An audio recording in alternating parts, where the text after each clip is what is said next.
Hello friends, स्वागत है आप सभी का और स्टडी पॉइंट में। इस वीडियो में हम डिस्कस करते हैं द हिंदू ट्यूटोरियल हिंदी में। उसके अलावा जो भी इंपॉर्टेंट करंट अफेयर होता है हमारे एग्जाम की दृष्टि से, आईएएस एग्जाम की दृष्टि से, उसके बारे में हम इसमें कवर करते हैं।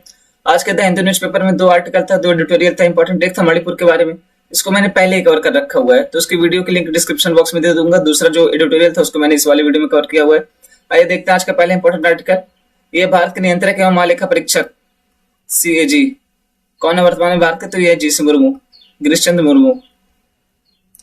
ये भारत की G20 अध्यक्षता के तहत सुप्रीम ऑडिट इंस्टीट्यूशन के अध्यक्ष हैं। इसका आयोजन कहाँ किया जाएगा? तो ये गोवा में आयोजित किया जा रहा है, ये याद रखेंगे। देखते हैं CAG के बारे में। भारत के संविधान अनुच्छेद 148 में नियंत्रक एवं महालेखा परीक्षक के स्वतंत्र पद की व्यवस्था की गई है। यानी किस आर्टिकल के तहत CAG का पद बनाया गया? तो आर्टिकल 148 के तहत। यह लोक वित्त का संरक्षक होने के साथ साथ देश की संपूर्ण वित्तीय व्यवस्था का नियंत्रक होता है। इसका नियंत्रण राज्य एवं केंद्र दोनों स्तरों पर होता है, यानी राज्य के लिए भी काम करता है और केंद्र के लिए भी काम करता है। अगर कभी स्टेटमेंट दे दे कि ये सिर्फ राज्य सरकार के लिए काम करता है तो गलत है, सिर्फ ये केंद्र सरकार के लिए करता है तो गलत है। ये दोनों के लिए काम करता है, दोनों के स्तर पे काम करता है। डॉक्टर BR अम्बेडकर ने इस पद को बहुत महत्वपूर्ण पद बताया था। उन्होंने कहा था कि ये लोक वित्त का जो है संरक्षक है, ये देखभाल करता है उसकी। डॉक्टर BR अम्बेडकर ने कहा था कि नियंत्रक महालेखा परीक्षक भारतीय संविधान के तहत सबसे महत्वपूर्ण अधिकारी होगा। यह लोकतांत्रिक व्यवस्था में भारत सरकार के रक्षकों में से एक होगा। इन रक्षकों में उच्चतम न्यायालय, निर्वाचन आयोग एवं संघ लोक सेवा आयोग शामिल हैं। यानी डॉक्टर BR अम्बेडकर ने इनको बहुत महत्वपूर्ण बताया था इस पद को, कैग के पद को। उन्होंने कहा था कि जो भी इस पद पर बैठेगा उसके लिए एक अलग से जिम्मेदारी होगी, उसको देश की वित्तीय व्यवस्था को देखना है कि उसका गलत तरीके से प्रयोग ना किया जाए। ये जो स्टेटमेंट है डॉक्टर BR अम्बेडकर की, इसको आप कोट कर लेंगे, इसको कहीं लिख लेंगे, ये आपके एग्जाम में काम आएगा। आंसर राइटिंग में ये अच्छा नंबर दिलाएगा। इस तरीके की किसी भी विद्वान की कोट होती है ना, तो उसको अगर आप अपना आंसर राइटिंग में लिखते हैं, उसको कोट करते हैं, तो उसका अलग ही प्रभाव पड़ता है एग्जामिनर पे, और उससे नंबर आपके बढ़ने की संभावना अधिक हो जाती है, उससे आपको अच्छा नंबर मिलेगा। इनकी नियुक्ति एवं कार्यकाल देखते हैं। इनकी नियुक्ति कौन करता है? तो राष्ट्रपति द्वारा की जाती है इनकी नियुक्ति। इनका कार्यकाल कितना होता है? तो 6 वर्ष या 65 वर्ष की आयु जो भी पहले पूरा हो। यानी मान लीजिए अगर आज इनकी अपॉइंटमेंट होती है, आज ही नियुक्त किए जाते हैं, तो आज ही से देखा जाएगा कि पहले इनका 6 वर्ष का सेवा पूरा हो रहा है, या 6 वर्ष ये इस पोस्ट पे रह चुके हैं या नहीं, या पहले ये 65 वर्ष के हो रहे हैं। तो जो भी पहले हो जाएगा वही माना जाएगा। 6 वर्ष की सेवा या 65 वर्ष की आयु जो भी पहले पूरा हो। इससे पहले वो राष्ट्रपति को अपना त्यागपत्र भी भेज सकते हैं। अगर वो चाहे कि मुझे इस पोस्ट पे नहीं रहना, तो राष्ट्रपति को अपना रेजिग्नेशन लेटर, त्यागपत्र दे सकते हैं। उसके अलावा अगर राष्ट्रपति चाहे या संसद चाहे इनको हटाना है, तो कैसे क्या करना होगा? तो राष्ट्रपति द्वारा इसे उसी तरह हटाया जा सकता है जैसे उच्चतम न्यायालय के न्यायाधीश को हटाया जाता है। एक तरीके से इसको महाभियोग की प्रक्रिया कहा जाता है।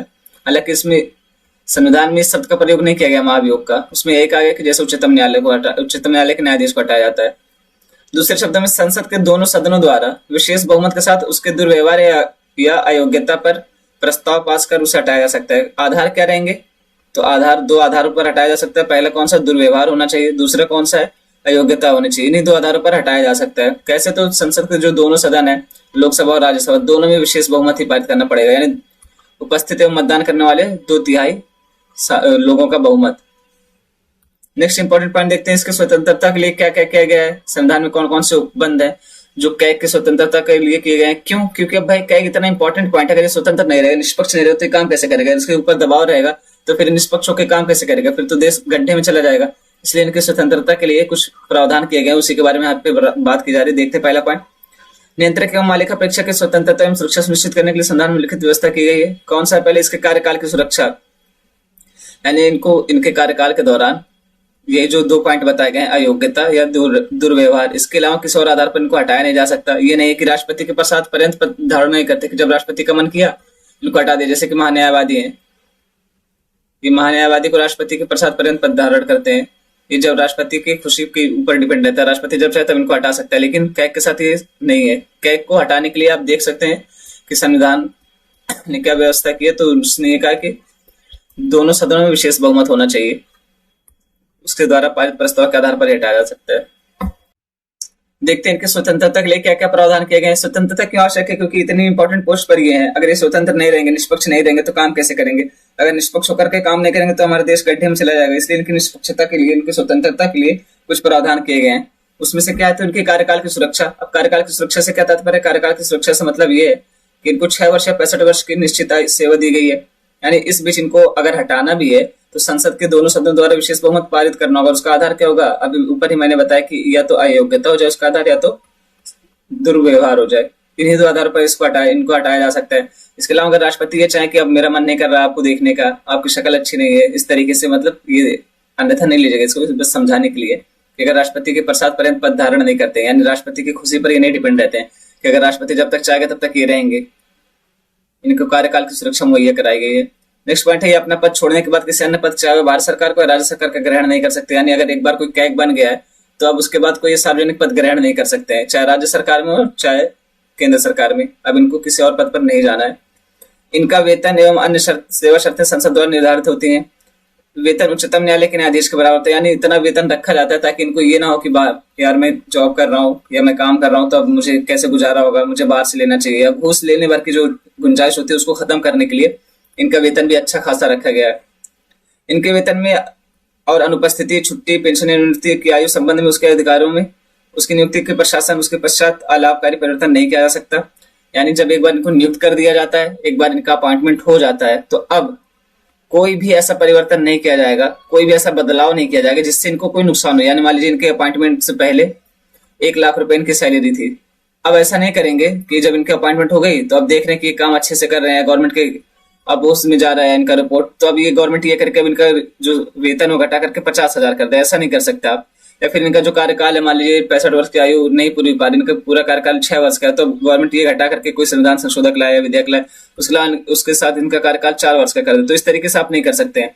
यानी अगर एक बार इनको नियुक्त कर दिया गया तो नियुक्त करते समय जो प्रावधान थे, अब उसमें आप ऐसे प्रावधान कर सकते हैं कि इनके लिए अच्छा हो, इनके हक में हो, लेकिन इनके अपोज में हो ऐसा कोई प्रावधान आप नहीं कर सकते हैं।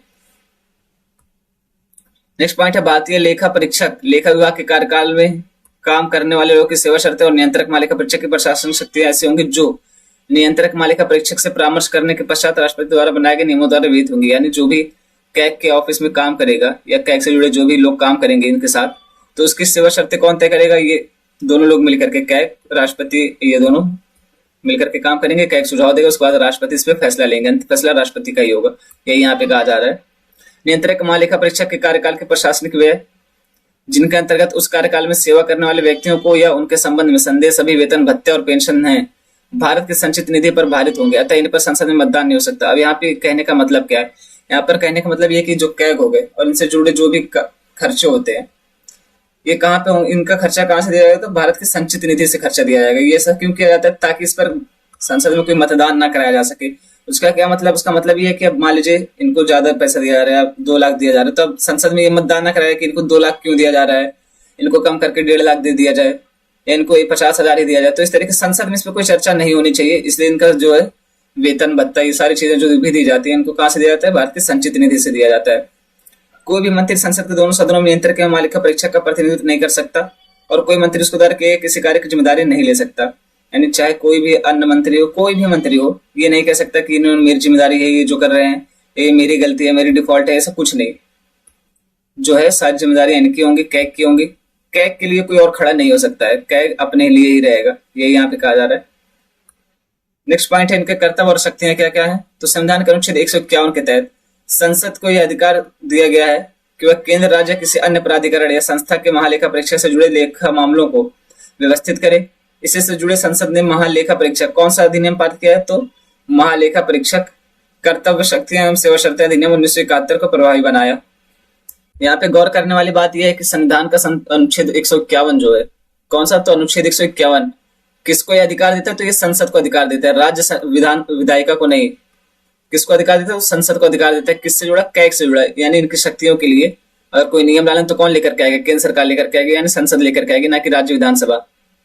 उसी के आधार पर संसद एक नियम लेकर के आए, उसका नाम क्या था? महालेखा परीक्षक कर्तव्य, शक्तियां एवं सेवा शर्तें अधिनियम 1971। इस अधिनियम को 1976 में केंद्र सरकार के लेखा परीक्षा से लेखा को अलग करने हेतु संशोधित किया गया। पहला पॉइंट है इसमें, संसद एवं संविधान द्वारा स्थापित नियंत्रक एवं महालेखा परीक्षक के कार्य एवं कर्तव्य निम्नलिखित है। वह भारत की संचित निधि, प्रत्येक राज्य की संचित निधि और प्रत्येक संघ शासित प्रदेश जहां विधानसभा हो से सभी व्यय संबंधी लेखाओं की लेखा परीक्षा करता है। अब यहाँ पर जहां विधानसभा हो से क्या मतलब है? यानी यहाँ मतलब है दिल्ली और पुडुचेरी, ये 2 जगह जहां मुख्यमंत्री वाले लोग रहते हैं, मुख्यमंत्री काम करता है, वहां पे ये 2 चीजें हैं, ये 2 क्षेत्र हैं, 2 यूटीज हैं जहाँ पे विधानसभा विद्यमान है वर्तमान में। हालांकि है तो जम्मू कश्मीर में भी, लेकिन अभी वहां पे चुनाव नहीं हुए, तो इसलिए आप कह नहीं सकते वहां पे, क्योंकि यही दोनों जगह पे चुनाव हो रहे हैं अभी, दिल्ली और पुडुचेरी में, तो इन्हीं 2 जगह को कंक्लूड करके चलाएगा। हालांकि है ये जम्मू कश्मीर में भी, इसको याद रखेंगे, विधानसभा वहां पे भी है, भले से वो यूटी बन गया हो। नेक्स्ट पॉइंट है भारत की संचित निधि और भारत के लोक लेखा सहित प्रत्येक राज्य की आकस्मिकता निधि, और प्रत्येक राज्य के लोक लेखा से सभी व्यय की लेखा परीक्षा करता है। आप यहाँ पे एक चीज देख सकते हैं कि केंद्र के साथ साथ राज्यों को भी लेकर के चल रहा है, यानी केंद्र के स्तर पर ये काम करेगा, केंद्र की सारी निधियों को देखेगा, उसके साथ साथ राज्य की सारी निधियों को भी देखता है। यही वह केंद्र सरकार और राज्य सरकारों के किसी विभाग द्वारा सभी ट्रेडिंग, विनिर्माण, लाभ और हानि लेखाओं, तुलन पत्रों और अन्य अनुषंगी लेखाओं की लेखा परीक्षा करता है। जैसे कोई गवर्नमेंटेड कंपनी है, उसने कितना व्यापार किया है, उसका फायदा कितना हुआ, उसका नुकसान कितना हुआ है, वो कितना लॉस में चल रही है, कितना लाभ में चल रही है, उसके अलावा कितना तुलन पत्र आए हैं, क्या हुआ है, मतलब उसका सारा लेखा जोखा ये कैग ही करेगा, कोई अन्य नहीं करेगा। लेकिन यहाँ पे एक इंपॉर्टेंट पॉइंट ये है कि अगर कोई कानून बना करके केंद्र सरकार या राज्य सरकार अगर ये कह देती है कि इस कंपनी की या इस प्राधिकरण की जांच आप नहीं कर सकते, तो वहां पे कैग से नहीं कराया जाएगा जांच। वह केंद्र और प्रत्येक राज्य की प्राप्तियों और व्यय की लेखा परीक्षा स्वयं को संतुष्ट करने के लिए करता है कि राजस्व के कर निर्धारण, संग्रह और उचित आवंटन पर प्रभावी निगरानी सुनिश्चित के नियम और प्रक्रिया निर्मित की गई है। किसके किसके? तो राजस्व के कर निर्धारण, यानी जो सरकार को प्राप्त होता है राजस्व, उसका क्या करना है, तो कर निर्धारण हो गया, उसका संग्रहण हो गया यानी इकट्ठा करना, और उचित आवंटन यानी सही तरीके से उसको बांटा गया है कि नहीं, उसका सही तरीके से विभाजन हुआ है कि नहीं, इन सारी चीजों को देखता है। क्या उसके अलावा वो इन सारी चीजों को भी देखता है। किसको किसको? तो वे सभी निकाय एवं प्राधिकरण जिन्हें केंद्र राज्य सरकार से अनुदान मिलता हो, सरकारी कंपनियां एवं जब संबद्ध नियमों द्वारा आवश्यक हो अन्य निगमों एवं निकायों का लेखा परीक्षण, यानी अगर कोई नियम या कानून बना करके कहा जाता है कि इसको आपको परीक्षा करनी है, भले सो सरकार से संबद्ध हो या ना हो, तो उसकी भी लेखा परीक्षा ये कर सकता है। उसके अलावा किसकी करता है? सरकारी कंपनियों की करता है। सरकारी कंपनियों से मतलब होता है सार्वजनिक कंपनियां। उसके अलावा किसकी करता है? वे सभी निकाय एवं प्राधिकरण जिन्हें केंद्र और राज्य सरकार से अनुदान मिलता हो, यानी अगर अनुदान भी मिलता है, ग्रांट मिलता है, अपनी भाषा में कहें तो दान दान मिलता है ना, यानी अगर केंद्र सरकार या राज्य सरकार उसको चलाने के लिए कुछ अंश देती है, कुछ पैसे देती है, डोनेट करती है, तो उसको भी ये लेखा परीक्षा कर सकता है। वह ऋण, निक्षेप निधि, जमा, अग्रिम बचत खाता और धन प्रेषण, व्यवसाय से संबंधित केंद्रीय और राज्य सरकारों के सभी लेन देनों की लेखा परीक्षा करता है। वह राष्ट्रपति की स्वीकृति के साथ है राष्ट्रपति द्वारा मांगे जाने पर प्राप्तियों, स्टॉक लेखा और अन्यों की भी लेखा परीक्षा करता है। मिला जुला के जितना भी लेखा परीक्षा से जुड़ा काम है, जितना भी हो गया, चाहे वो ट्रेडिंग हो गया, चाहे वो कर का बंटवारा हो गया, चाहे वो पैसे कहाँ खर्च हो रहे हैं, कैसे खर्च हो रहे हैं, मतलब हर चीज, सारी चीजें ये लेखा परीक्षा कौन करता है? तो ये कैग ही करता है। और जरूरत पड़ने पर राष्ट्रपति को अपनी रिपोर्ट देता है। राष्ट्रपति अगर मांगते तो इनको वो सौंपता है रिपोर्ट। वह राष्ट्रपति या राज्यपाल के निवेदन पर किसी अन्य प्राधिकरण के लेखाओं की भी लेखा परीक्षा करता है। उदाहरण के लिए स्थानीय निकायों की लेखा परीक्षा, यानी अगर राष्ट्रपति या राज्यपाल किसी राज्य का ये कहता हो कि हमारे यहाँ ये स्थानीय निकाय है, इस जिले में है, इस गांव में है, तो आप यहाँ पर जा करके, या इस नगर में है तो आप यहाँ पर जा करके इसकी भी लेखा परीक्षा करो, तो कैग इसकी भी कर सकता है। यहाँ पे इंपॉर्टेंट पॉइंट ये नहीं कि स्थानीय निकाय क्या है, यहाँ पे इंपॉर्टेंट पॉइंट ये कि राज्यपाल हो गया या राष्ट्रपति हो गए, अगर इन दोनों में से कोई कहता है तो ये जा करके किसी भी संस्थान की लेखा परीक्षा कर सकता है। वहां राष्ट्रपति को इस संबंध में सलाह देता है कि केंद्र सरकार और राज्यों के लेखा किस प्रारूप में रखे जाने चाहिए। नेक्स्ट पॉइंट है वह केंद्र सरकार के लेखों से संबंधित रिपोर्ट राष्ट्रपति को देता है, यानी केंद्र सरकार से जो भी जुड़ी रिपोर्ट होगी, लेखा से जुड़ी रिपोर्ट, परीक्षण से जुड़ी रिपोर्ट, तो उन सारी किसको देगा? ये राष्ट्रपति को देगा। और राष्ट्रपति क्या करते हैं? तो उसे संसद के पटल पर रखवाते हैं, संसद में उसको प्रस्तुत करवाते हैं। ये किस आर्टिकल में कहा गया? तो अनुच्छेद 151 में कहा गया। अनुच्छेद 151 में दूसरा पॉइंट क्या कहा गया? तो राज्य सरकार से लेखा से संबंधित रिपोर्ट राज्यपाल को देता है, यानी राज्य सरकार की जुड़ी रिपोर्ट किसको देगा? तो राज्यपाल को देगा, जो से विधानमंडल के पटल पर रखवाते हैं। अब इसमें देखिए बात यह है कि राष्ट्रपति जो है संवैधानिक रूप से तो हमारे राष्ट्र के प्रमुख ही माने जाते हैं और राज्यों के प्रमुख राज्यपाल माने जाते हैं, तो इसी वजह से रिपोर्ट जो अपनी सौंपता ही नहीं, दोनों को सौंपता है। और ये लोग क्या करते हैं? तो संसद में उसको रखते हैं, उस पर बहस होती है, चर्चा होती है, बातचीत होती है, उसको देखती है लोक लेखा समिति, उसकी समीक्षा करती है, यानी उसका परीक्षण करती है लोक लेखा समिति। ये सारी चीजें होती है उसमें। वह किसी कर या शुल्क की शुद्ध आगमों का निर्धारण और प्रमाणन करता है अनुच्छेद 279 के तहत। उसका काम प्रमाण पत्र अंतिम होता है, यानी अगर उसने कोई प्रमाण पत्र दे दिया इससे जुड़ा तो वही वो लास्ट होगा, यानी यही अंतिम है, यही उसका फैसला अंतिम माना जाएगा। शुद्ध आगमों का अर्थ है कर या शुल्क की प्राप्तियां जिसमें संग्रहण की लागत सम्मिलित ना हो। अब यहाँ पे ये देखिए क्या कहा गया कि वह किसी कर या शुल्क की शुद्ध आगमों का निर्धारण और प्रमाणन करता है, यानी अगर कोई कर है उसको इकट्ठा करने जा रहे हैं तो उसमें ट्रांसपोर्टेशन आएगा, या मान लीजिए ट्रांसपोर्टेशन नहीं आएगा, अगर ऑनलाइन पे कर रहा है, वो ऑनलाइन चल रहा है, तो फिर जो यहाँ पे ऑनलाइन सिस्टम है उसको रख रखाव के लिए, बिल्डिंग हो गई, वहां पे बिजली जो खर्च होती है, वहां के कर्मचारी, जो इन सारी चीजों पे खर्च जो होता है उसको हटा करके, यानी मान लीजिए 1 लाख मिल रहा है कर हमको, उसमें से 20,000 खर्चा हो जा रहा है उसके रख रखाव के लिए, सिस्टम के लिए, कर्मचारियों के लिए 20,000, तो जो टोटल ये बचा 80,000। तो इसी को शुद्ध आगम कहा गया, यानी टोटली जो आएगा सिर्फ उसमें से कुछ देनदारी नहीं बचेगी, उसी को शुद्ध आगम कहा गया। अब इसके लिए भी प्रमाण पत्र देता है, कौन देता है? ये कैग ही देता है। और यही जो प्रमाण पत्र देगा कि टोटल इतना आगम मानी जाएगी, यानी मान लीजिए यहाँ पे 80,000 खर्चा हुआ है, लेकिन अगर ये देखता है कैग कि यहाँ पे कुछ गड़बड़ी की गई है, इसको 90,000 तक ही सीमित किया जा सकता था, यानी 10,000 ये लोग एक्स्ट्रा दिखा रहे हैं। और अगर कैग कह दे कि यहाँ पे 10,000 एक्स्ट्रा दिखाया जा रहा है और सिर्फ 90,000 ही शुद्ध आगम होनी चाहिए, 10,000 आप लोग को खर्चा करना चाहिए, आप जबरदस्ती 20,000 का खर्चा किया, तो यहाँ पे उसका प्रमाण पत्र अंतिम होगा। यानी अगर उसने कह दिया कि 90 है तो 90 ही रहेगा, ये नहीं कि फिर से 80 कर दिया जाए उसको। वह संसद की लोक लेखा समिति के गाइड, मित्र और मार्गदर्शक के रूप में काम करता है। लोक लेखा समिति क्या करती है? तो इसके जो कैग रिपोर्ट देता है उसकी समीक्षा करती है, उसका परीक्षण करती है लोक लेखा समिति। इंपॉर्टेंट पॉइंट है, यही क्वेश्चन एक बार यूपीपीसीएस या किसी पीसीएस में पूछा गया था कि कैग की रिपोर्ट की समीक्षा कौन सी समिति करती है, तो ये लोक लेखा समिति करती है। वह राज्य सरकारों के लेखाओं का संकलन और अनुरक्षण करता है। 1976 में से केंद्रीय सरकार के लेखाओं के संकलन और अनुरक्षण कार्य से मुक्त कर दिया गया, क्योंकि लेखाओं को लेखा परीक्षण से अलग कर लेखाओं का विभागीकरण कर दिया गया। नेक्स्ट पॉइंट है सीएजी यानी कि कैग। राष्ट्रपति को 3 लेखा परीक्षा प्रतिवेदन प्रस्तुत करते हैं, यानी 3 रिपोर्ट देते हैं। कौन कौन सी रिपोर्ट देते हैं? तो विनियोग लेखाओं पर लेखा परीक्षा रिपोर्ट, पहली रिपोर्ट ये हो गई। दूसरी रिपोर्ट क्या है? तो वित्त लेखाओं पर लोक परीक्षा रिपोर्ट। और तीसरी रिपोर्ट क्या है? सरकारी उपक्रमों पर लेखा परीक्षा रिपोर्ट।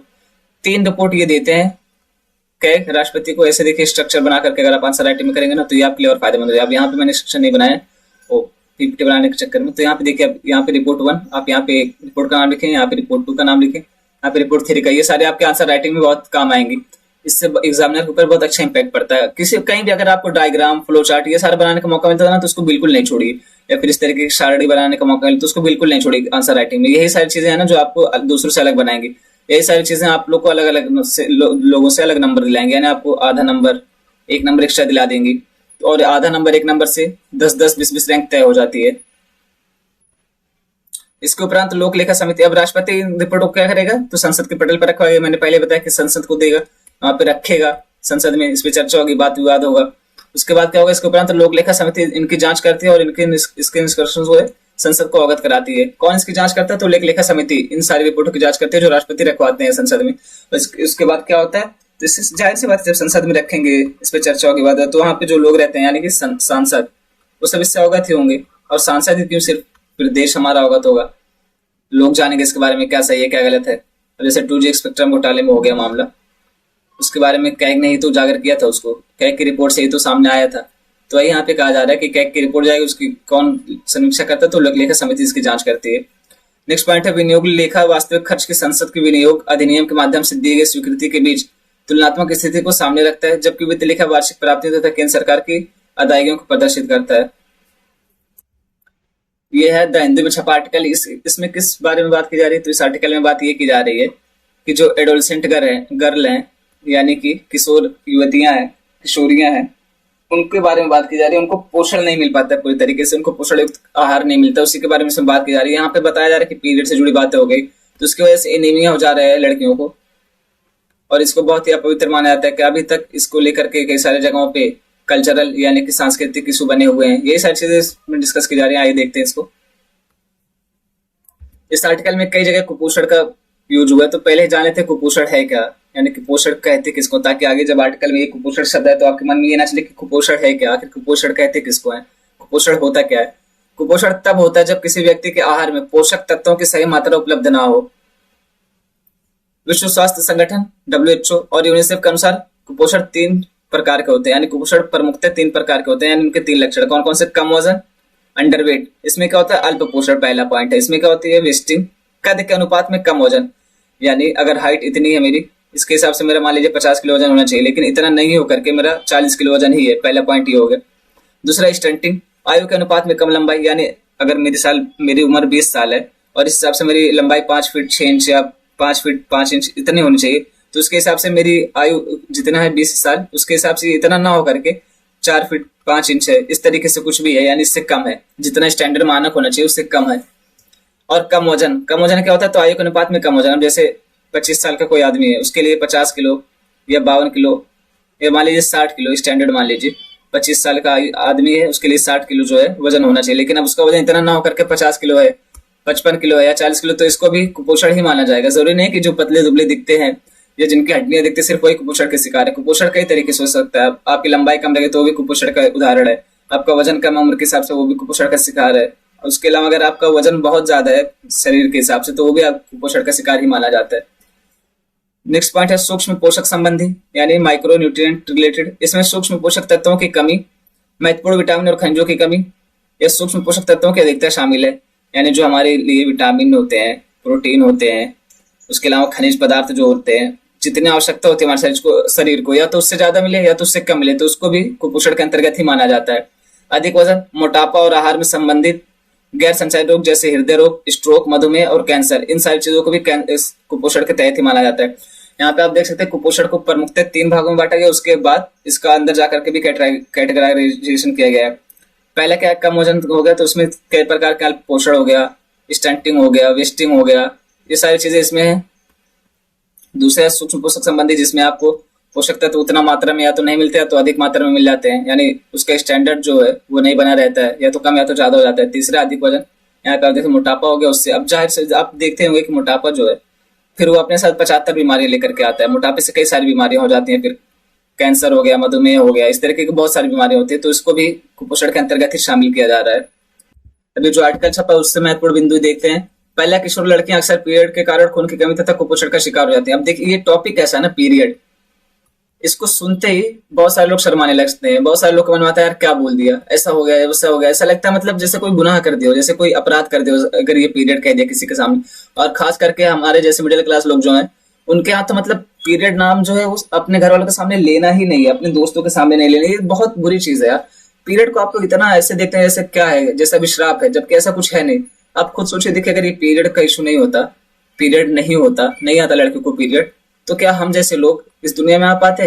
अगर हम इस दुनिया में आए हैं तो ये पीरियड के कारण। अगर ये नहीं होता तो लड़कियां मां नहीं बन पाती, और अगर यही नहीं होता तो हम कहां से आते?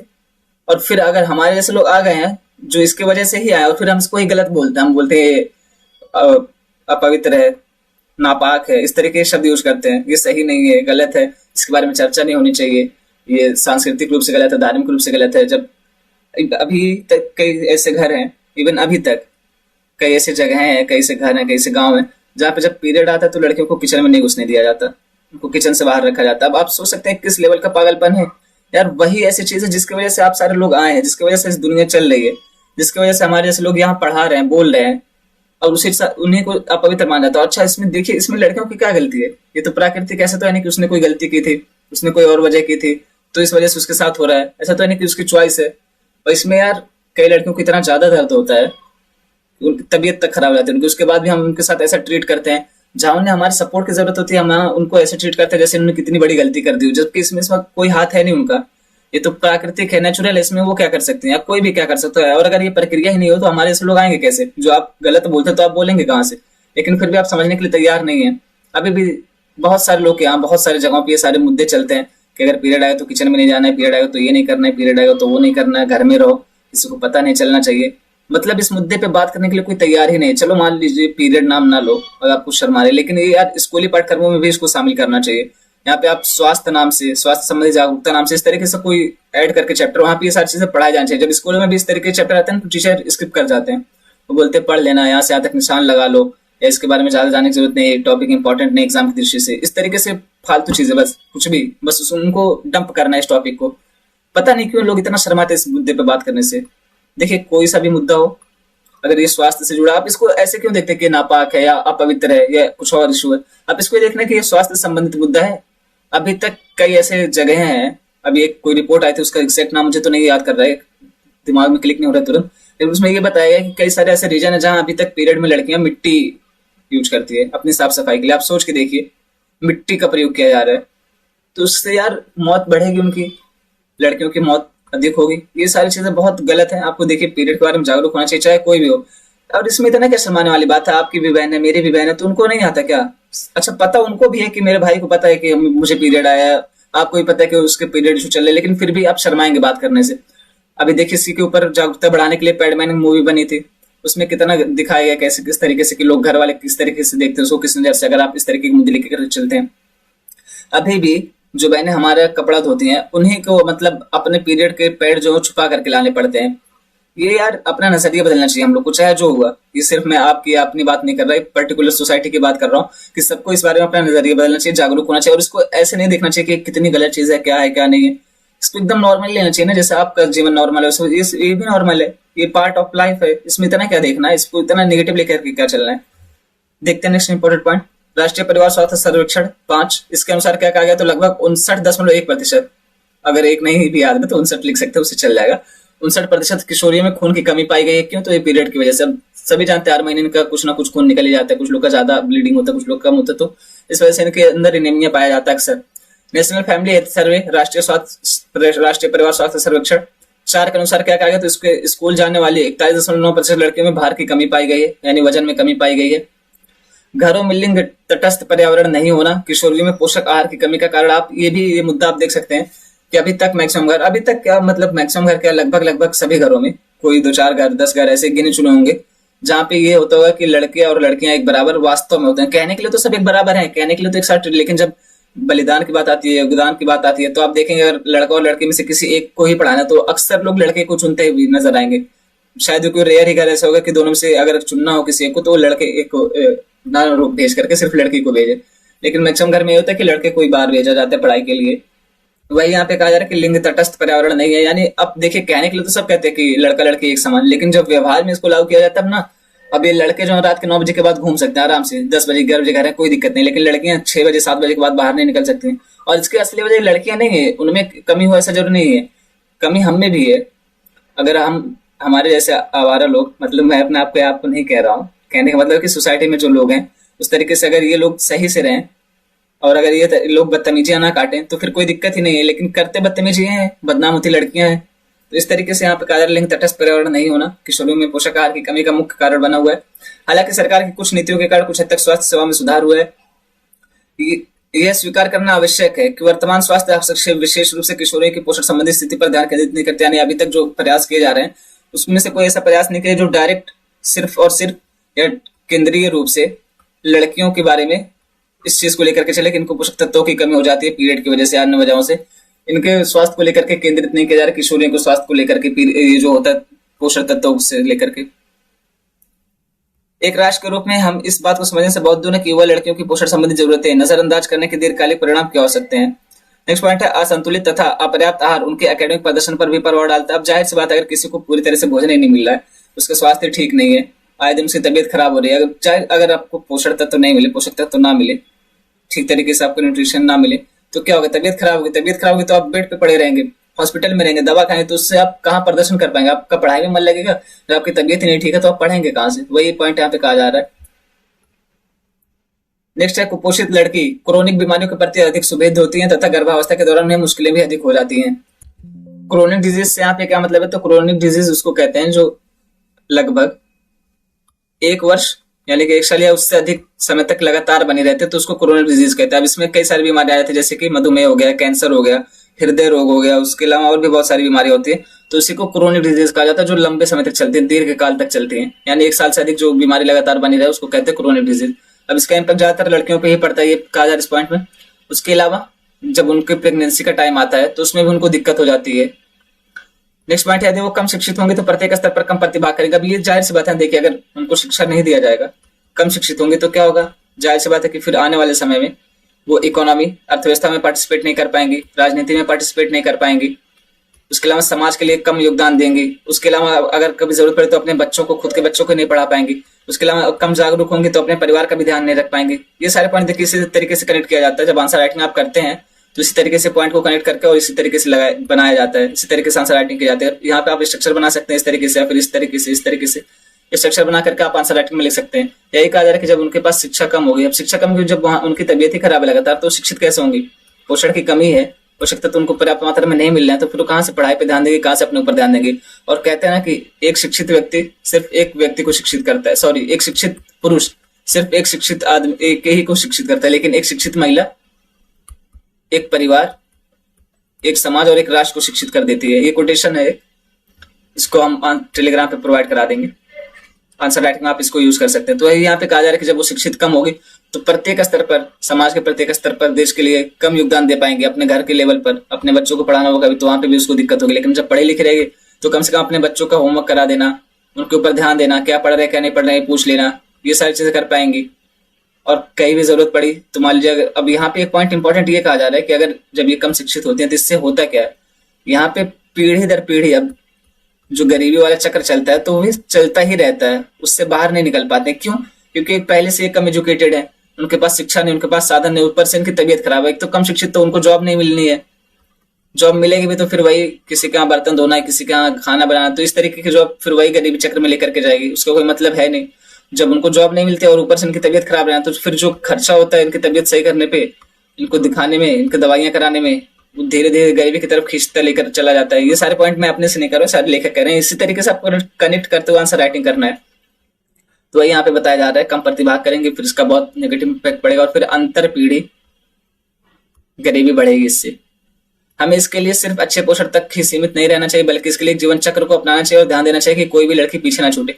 यहाँ पे ये कहा जा रहा है कि इससे निपटने के लिए हमें सिर्फ ये नहीं देखना चाहिए कि पोषक तत्व जो है उपलब्ध करा देते हैं बस बात खत्म। उसके लिए कहा है कि जो पूरा लाइफ सर्कल होता है ना उसको अच्छे से लेकर के चला जाए। यानी जहां से एक बच्चे का जन्म हुआ वहां से लेकर के फिर जब वो किशोरावस्था में आई, उसके बाद उसकी शादी होती है, उसके बच्चे होते हैं, इस तरीके से पूरा जीवन चक्र जो उस पर पूरे तरीके से ध्यान देना चाहिए, अच्छे तरीके से लेकर के चलना चाहिए। नहीं कि सिर्फ किशोरावस्था में ध्यान दे दिया, फिर जो बचपन की अवस्था होती है 4-5 साल 6 साल तक वहां पे ध्यान दिया, उसके बाद छोड़ दिए। इसमें निवेश करना अंतर पीढ़ी गरीबी को भी खत्म कर सकता है। यही मैंने यहाँ पे बताया कि अंतर पीढ़ी गरीबी कैसे बढ़ती है। तो फिर जब हम इसमें निवेश करेंगे उनका स्वास्थ्य ठीक रहेगा, उनको अच्छी एजुकेशन मिलेगी, तो जाहिर सी बात है कि वो भी अलग अलग क्षेत्र में जाकर के काम करेंगे और फिर जो उनका दवाइयों के ऊपर खर्चा होता है, अन्य चीजों पर जो खर्चा होता है वो भी बचेगा। इस तरीके से सेविंग बढ़ेगी तो लोग अन्य जगह पे इन्वेस्ट कर पाएंगे। इस तरीके से धीरे धीरे उनकी गरीबी खत्म होती जाएगी। पोषण 2.0 तथा राष्ट्रीय किशोर स्वास्थ्य कार्यक्रम ने इसमें कुछ हद तक सुधार किया है। इससे संबंधित सरकारी पहले क्या क्या है? एनीमिया मुक्त भारत अभियान, मध्याह्न भोजन योजना, इसका नाम बदल दिया गया है। इसका नया नाम क्या रखा गया और कब रखा गया ये आप लोग कमेंट बॉक्स में कमेंट करके बताएंगे। इसको मैंने जानबूझ के यहाँ पे रखा हुआ है, बदला हुआ नाम नहीं रखा है, ताकि आप लोग इसके बारे में बताएं कमेंट बॉक्स में। राष्ट्रीय खाद्य सुरक्षा अधिनियम 2013, नेशनल फूड सिक्योरिटी एक्ट 2013 का है। प्रधानमंत्री मातृ वंदना योजना, ये सारी स्कीम्स हैं जो इससे जुड़ी हुई हैं। इसको आप अपने आंसर राइटिंग में कंक्लूड कर लेंगे अगर कहीं भी वे फॉरवर्ड लिखते हैं। इससे जुड़ी सब इसी हेडिंग के तहत संबंधित सरकारी पहलें या इस मुद्दे से जुड़ी सरकारी पहलें, इस तरीके से कुछ हेडिंग बना करके आप ये सारे कर लेंगे वहां पे कवर। और जब आप इस तरीके से पॉइंट को कवर करते हैं तो वहां पे आपका नंबर बढ़ने का चांस ज्यादा हो जाता है। 1 नंबर आधा नंबर कर करके इस तरीके से अगर आपका 4 आंसर राइटिंग में 4 आंसर में आपका आधा नंबर भी बढ़ गया तो आप सोचिए 2 नंबर बढ़ गया आपका, और 2 नंबर आपको 20 से 30 रैंक ऊपर लेके जा सकता है। ये इतना बड़ा डिफरेंस डालता है। एक नंबर आपके लिए इतना इंपॉर्टेंट, आप सोच के दिखा आंसर राइटिंग में। तो इस तरीके की चीजें जो आप कहीं अलग से पेज पे नोट कर सकते हैं। आगे की राह क्या हो तो पोषक आहार जागरूकता संबंधी कार्यक्रम कराए जाने चाहिए, आयोजित करना चाहिए। उसको एनजीओ को शामिल करिए, स्थानीय लोगों को शामिल करिए, महिलाओं को शामिल करिए, आंगनबाड़ी कार्यकर्ता जो है उनको शामिल करिए, आशा वर्कर जो है उनको शामिल करिए। मतलब ये जो स्थानीय लेवल पे है उसको लेकर के चलिए। ये नहीं कि वो ऊपर से केंद्र से नीति बन गई उसके बाद उसको लागू किया जा रहा है कि नहीं किया, उसको ध्यान ही न दिया है। किशोरियों के पोषण संबंधी कार्यक्रम उनके शारीरिक तथा मानसिक स्वास्थ्य व देश की आर्थिक व्यवस्था के लिए जरूरी है। इसके लिए सही तथा विश्वसनीय डाटा अत्यंत महत्वपूर्ण। अब जाहिर सी बात है, देखिए अगर कोई ऐसे जाए मुंह उठा करके और सरकार के पास बोल दे कि मेरे यहाँ पे 50 लड़कियां हैं जो कुपोषित हैं, तो अब कैसे मान लिया जाए? तो उसके लिए विश्वसनीय डाटा भी होना चाहिए ना कि कितना है। सही डाटा जब तक हम कलेक्ट नहीं करें तब तक उसके लेवल पे काम कैसे करेंगे? यानी अगर हमें सही तरीके से काम करना है तो उसके लिए उपलब्ध डाटा जो है हमारे पास वो सही होना चाहिए, विश्वसनीय होना चाहिए। कौन इस कलेक्ट कर रहा है, किस तरीके से कर रहा है, तो ये भी इंपॉर्टेंट रखता है। नेक्स्ट पॉइंट है किशोरियों के मध्य कुपोषण से लड़ना सिर्फ एक स्वास्थ्य मुद्दा नहीं है बल्कि राष्ट्र के लिए एक निवेश है। यानी अगर इसको हम इसमें इन्वेस्ट करते हैं, इसके लिए काम करते हैं, तो ये सिर्फ किशोरियों के लिए काम नहीं आएगा। ये सिर्फ किशोरियों से जो उनमें पोषण की कमी है उसके लिए काम नहीं आएगा, बल्कि हमारे देश के लिए भी अंततः काम आएगा। जाहिर सी बात, अब देखिए जब इनके लिए निवेश किया जाएगा तो इनके स्वास्थ्य अच्छी होगी, इनकी शिक्षा अच्छी होगी, ये लोग पार्टिसिपेट करेंगे, तो इससे अंततः फर्क कहाँ पड़ेगा? हमारे समाज पे। अंततः किसके लिए अच्छा होगा? हमारे समाज के लिए अच्छा होगा, उसके बाद हमारे देश के लिए अच्छा होगा। तो वही यहाँ पे कहा जा रहा है। यहाँ पे देख लेते थोड़ा सा पोषण 2.0 स्कीम जो उसके बारे में। ये एकीकृत बाल विकास सेवा, integrated child development scheme, anganwadi सेवाएं, पोषण अभियान, किशोरियों के लिए योजना, राष्ट्रीय शिशु गृह योजना को कवर करने वाली एक अम्ब्रेला योजना। अम्ब्रेला योजना क्या होती है? अम्ब्रेला स्कीम होती है जिसके अंतर्गत कई सारी स्कीमों को इकट्ठा कवर किया जाता है। यानी 1, 2, 4, 5 इस तरीके, एक से अधिक स्कीम जब होती है, 2 से लेकर के कई कितनी भी स्कीम हो, यानी एक स्कीम के अंतर्गत कई सारी स्कीमों को कवर करना ही अम्ब्रेला स्कीम कहलाता है। केंद्रीय बजट 2021-22 में पूरक पोषण कार्यक्रमों और पोषण अभियान को मिलाकर इसकी घोषणा की गई है। कब की गई थी? 2021-22 में। इससे देश में स्वास्थ्य और तंदुरुस्ती के साथ साथ रोग एवं कुपोषण के प्रति प्रतिरोधक क्षमता विकसित करने वाली पोषण प्रथाओं पर नए सिरे से ध्यान देने के साथ पोषण सामग्री वितरण, आउटरीच और मजबूत परिणाम प्राप्त करने के लिए लॉन्च किया गया था। यहीं तक रखते हैं आज का लेक्चर। धन्यवाद।